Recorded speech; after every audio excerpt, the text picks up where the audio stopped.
Hello, our friends, evolutionary energy arts family. Hello there, welcome back. Welcome back, guys. Well, we're looking at this little chart here. This is solar flare detection. What do you see? You see waves, waves. And look at this. The biggest wave in the ocean has just hit. I know, and then there's this, and we got some really curious other stuff coming up too. Oh, yeah, it's interesting. Oh, we have a major X class 5.1 solar flare. This erupted from region 4274. And, it appears to be Earth directed with a CME involved. This comes on top of a 1.2, an X 1.2 solar flare that also came from the same region. In fact, when you really look at what's been ongoing, it's been very busy. Bang, the sixth strongest solar flare of the current cycle in terms of peak X ray flux, but possibly the most energetic was detected around AR 4274 peaking at 10:04 UTC on the 11th. The event reached X 5.1 with a wide area of coronal dimming already evident. And a bright Earth directed halo CME is heading our way. Energetic proton levels are also on the rise following the flare, and the radiation storm warning is now in effect. This event will likely prolong an already expected geomagnetic storm and could push it to severe G4 threshold in the days ahead. Stay tuned for the latest updates. Absolutely, it's wow, pretty interesting times to say the least. Here you go, CME impact timing. The new tracking model generated by NASA shows the CME generated with the X5 almost directly impacting Earth by early on the 13th. A strong G3 to severe G4 geomagnetic storm watch to be added. Now, yeah, just be very aware. I was looking at the USGS, which I'll bring up, and it's very, very, very quiet. Almost in that abnormal quiet at this point in time. What's the strongest out there? The strongest was only a 5.0, so that's very, very low. And, just really quiet. Okay, but right here we are. So I'm just going to give you a little more color into life there, and we'll bring up a little those minor earthquakes too. 185 total listed right now. This would be a little oddball up here. Webster, New Hampshire, that's not typical, but also just a tiny little 1.9. Oh, but what we will have some auroras forecast to go down as low as Pennsylvania, Iowa, and Oregon. And, again, with this very, very strong energetic X 5.1, it's going to affect a lot of things. It definitely has the potential to increase chances of volcanic and earthquake activity. Certainly can affect us emotionally, energetically, especially those that are highly sensitive, you empaths out there. Look at the chart here on the solar proton flux just climbing steadily up. Yes, three big waves in the ocean. And when we look at the Schumann and you see whiteout conditions here, and you see also more and more blackouts. There's been a consistent pattern of blackouts ongoing. So, again, it's really fascinating to see what is happening as a result of the changing frequencies. Are we having more technological glitches? I think so. How about the cold in Florida and throughout the deep south? One of our neighbors who's in our home area there was saying it was at freezing in the morning. That's pretty unusual. This is a deep freeze, and these temperatures very unusual. 22 to 30 degrees forecast across much of the deep south. That's about as cold as it ever gets, and we're talking Florida and Georgia, Carolinas, etc. Very, very, very unusual times. But, again, that's to be expected. Here you have a lot of volcanic activity. Lava overflow observed at Stromboli's northern crater area. This is in Italy. A lot of people have been watching this because, Campi Flegrei, this whole area seems like it's set up for something massive, potentially a very, very large one could hit this area at any point in time. It's been very, very active and busy.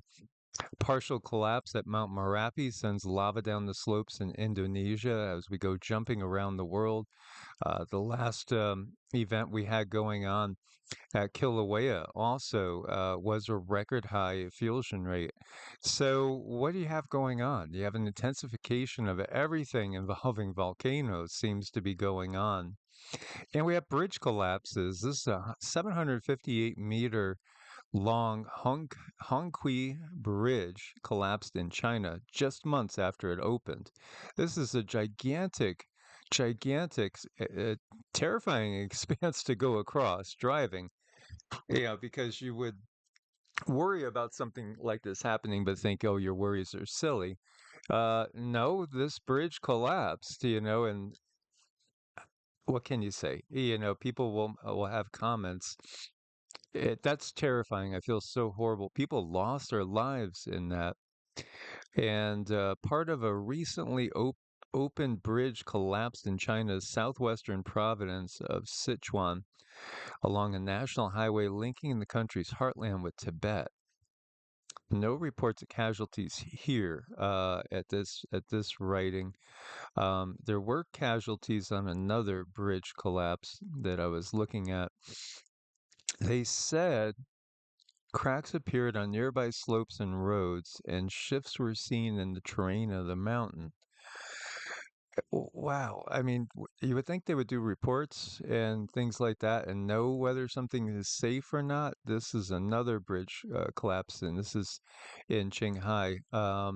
12 dead as a railway bridge collapsed. This was from a couple months back. So, two bridge collapses in a relatively short amount of time. Uh, it makes you wonder what's going on. Is there a big, big shifting of the earth going on? That's a big faux a huge bridge like that falling apart. It's pretty big, I mean, you really have to wonder about what kind of magnetism is coming in, what kind of shifting the Earth might be doing.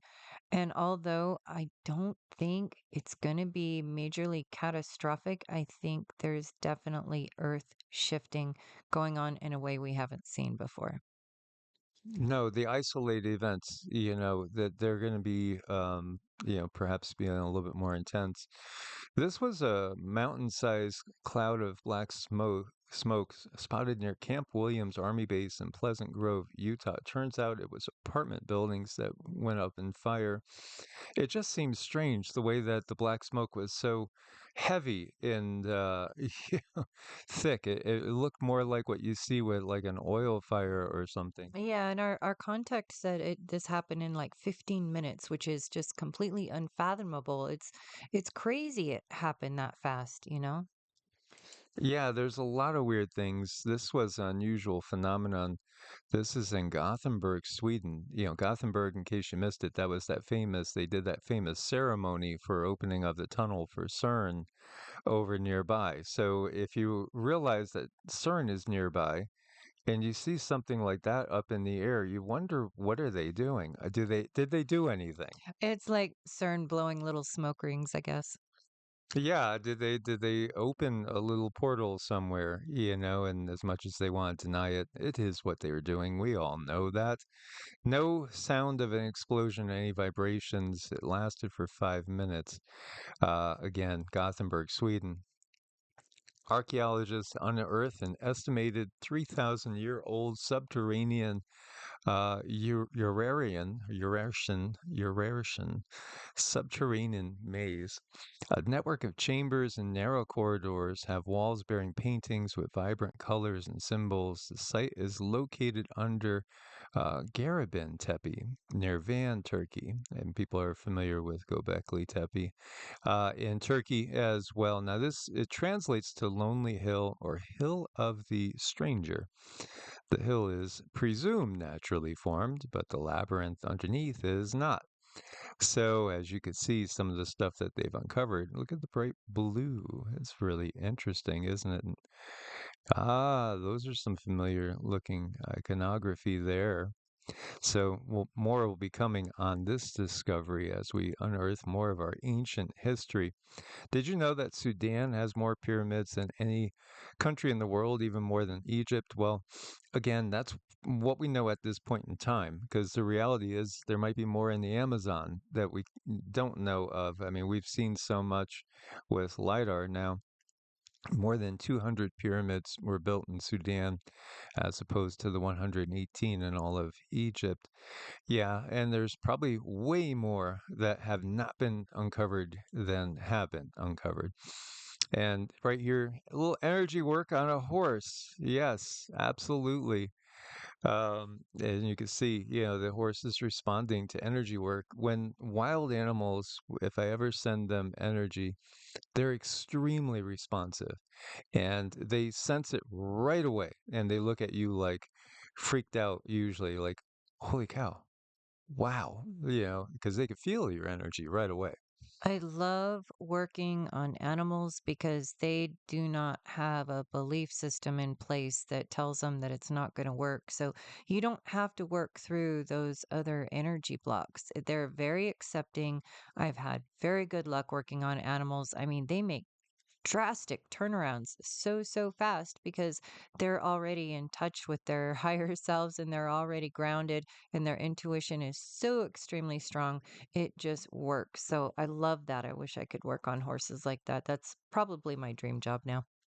Yeah, well, Cindy grew up with horses in Idaho, and it's very cool. It is absolutely very cool. And of course, we've done a lot of videos on energy work, and we have a whole series that we're working on Patreon as well. As always, guys, much love. Thanks for your support. We couldn't do it without you guys. Source bless and namaste. Namaste.